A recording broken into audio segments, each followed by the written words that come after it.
Alright, looking at cross sections and how we create them in geography. Today we're looking at a landform here called Rock Mountain, and it's a mountain obviously, we can tell by the shape of the contour lines, but we're looking today for a few different things. We're going to figure out the distance between contour lines, and then we're also going to create a cross section from point A to point B. Which is obviously going to involve figuring out what each of these elevations actually are. So looking here, we can see some of the elevations are marked on the map already. We can see this is 1500. If there's no unit of measurement in there, we're just going to assume that it's meters. So we've got 1500 meters here and 1000 meters here. And we've got 1, 2, 3, 4 lines in between. So we can say very easily that we've got 1000 meters here. This will be 1100, 1200, 1300, 1400 and 1500. So they're all the same distance apart, each of the contour lines. I'll just write that in. So no matter the distance between each of the lines, they're the same actual height above sea level. So having a look here, we can see there's more gentle slope over this section of the page where the contour lines are further away, and a much steeper section of the mountain or the landform over this side where it rises in height quite dramatically over short distances on the ground, whereas over here, for you to get, to rise up 100 meters, we are having to travel quite a distance over ground to get there, which tells us that's a much gentler slope. Okay, so having a look at how to actually do a cross section, we need to have a look at point A, have a look at point B, and we need to look at every single contour line along. So you need to take a piece of scrap paper and you need to mark point A and you need to mark point B. So your job now is to have a look at every single contour line that crosses over where your cross section is going to be. So this line from A to B, every point along that line you need to be marking on your little piece of scrap paper, and we're going to use that information to create our cross section. So we know that point B is over here, this line, and we know that that's 1000, so we know that point B then is going to be 100 because the difference between the lines is 100 meters, and so this is going to be 900 because the difference between 800 and 1000 is 900, so that makes perfect sense. So point B is 900 meters, and we're starting to climb up toward the mountain. Okay, so we've got 800, 900, 1000, 1100, 1200, 1300, 1400, 1500, and that will make this one here 1600. Because this connects, we can see that's all along the same contour line. It intercepts our point, our sort of cross section here at this section and also at this section. Now both of these are along that same contour line, which is 1600 meters above sea level. So when we come to that one, they're both going to be identical. So let's go through now and mark each of these exactly as you see them in exactly the same spot along on your graph. Now you can write in the heights as you do that, or you can do it afterward depending on what you would like to do. So having a look here, we've got 900, and then this one here you can see all the way along, we follow it, we have 1000, so that's this point here. Okay, 1000. And we know that each of these represents the same contour interval of 100 metres. So we've got 900 metres, 1000, which makes this 110, 120, 130,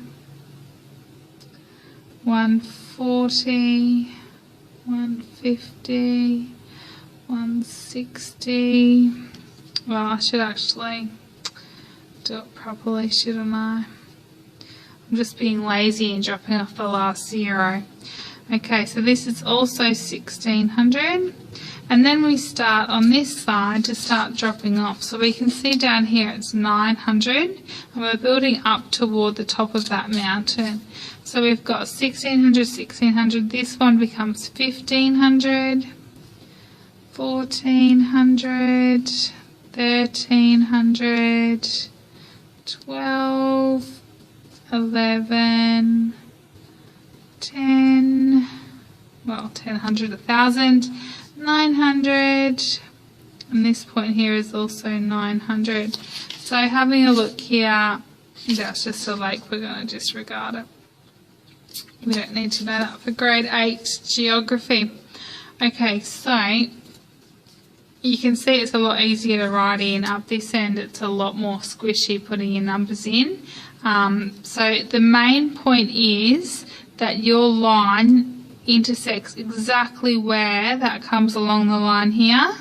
Okay, if that's off, then your whole cross section is going to be off. So as long as your point starts where it needs to at the top of the page, you can draw a line down here and write 1300 where you've got a bit more room. Okay, but as long as it matches up with the lines directly along this section here. Okay, so we've got all of our measurements in now, and we've got them all mapped on here. We're going to look at plotting them now on this map. So this one has already been done for us, which is excellent.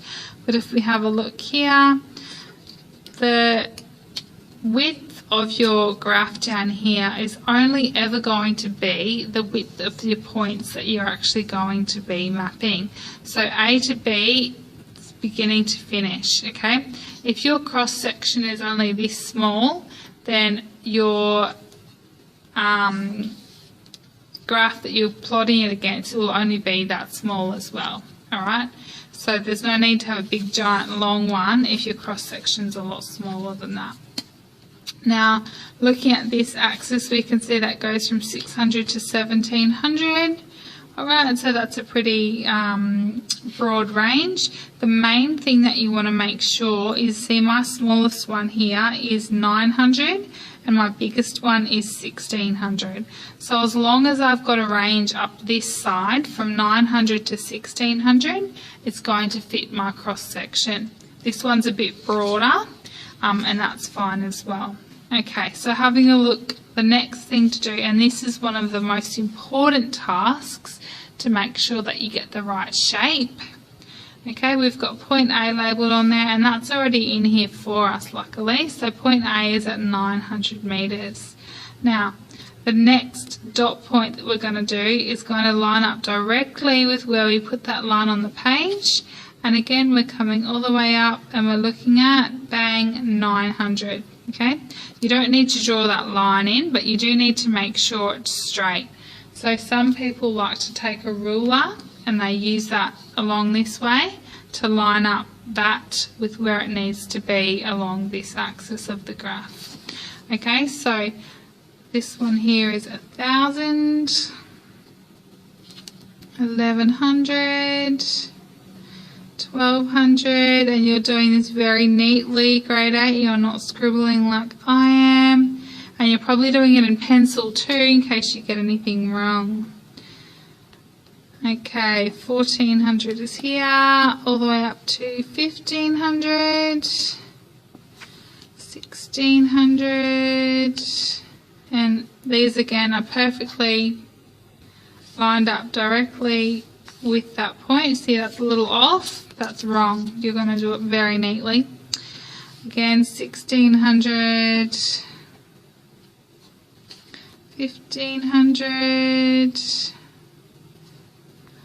14, and you can see they're starting to get a lot closer together, and you can see that instead of this gentle slope with them a bit further apart, it's starting to come down really quite heavily because the lines are closer together, the contour lines. Alright, 1200, 1100, 1000, and then we have point B at 900 meters. Okay, so your next job is to connect the dots, and that's a really easy part. Generally it's okay to sort of round off the tops of mountains and things like that. Okay, you don't need to use a ruler and make it exact, just a fluid line. Oops, just realised you can't see everything on there. Just a fluid line to connect those dots is good. Now the next thing that you need to do, we don't need that anymore, is we need to colour it in. So with your amazing colouring skill like mine, we do that, and that's really just to make that landform stand out and check that that's the actual shape of it and what it does look like. Finally, you need to create a label. So let's say Rock Mountain is the name of our landform. So we'll say cross section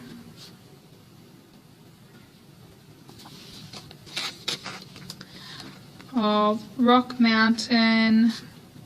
Now it could be any cross section because you could have drawn a line, you know, from here to here or here to here or here to here, anywhere on that landform. Okay, so very specifically it's from point A to point B, and we need to make sure our title reflects that. So cross section of Rock Mountain from point A to point B. Okay, beautiful. That, grade 8, is how you complete a cross section.